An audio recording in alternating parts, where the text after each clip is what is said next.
ప్రియమైన సోదర సోదరీమణులారా, బేతస్తా ministries October 14, 15, 16 తేదీల్లో తెలంగాణ రాష్ట్రం గద్వాల్ జిల్లా అల్లంపూర్ తాలూకా ఐజా గ్రామంలో జరుగుచున్న యేసుక్రీస్తు 6వ రక్షణ సువార్త ఉజ్జీవ పండగలు. యేసుక్రీస్తు 6వ రక్షణ సువార్త ఉజ్జీవ పండగలకు మిమ్మల్ని హృదయపూర్వకంగా ఆహ్వానిస్తున్నాం.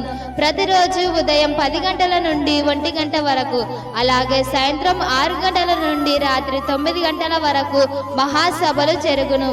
గత 5 సంవత్సరాలుగా ఈ ప్రాంతాల దేవుడు తన దాసులను జి. జెర్మియా గారిని అద్భుతమైన రీతిలో తన సేవలో వాడుకుంటూ అనేకులను రక్షిస్తున్నాడు, ఆశీర్వదిస్తున్నాడు. ఈ 3 రోజులలో కూడా మీరు వచ్చి దేవుని వాక్యమును ఆలకించి రక్షణ, స్వస్థత, ఆశీర్వాదాలను పొందండి. రండి, చూద్దాం, అనుభవిద్దాం యేసుక్రీస్తు మహిమను. ఆమేన్.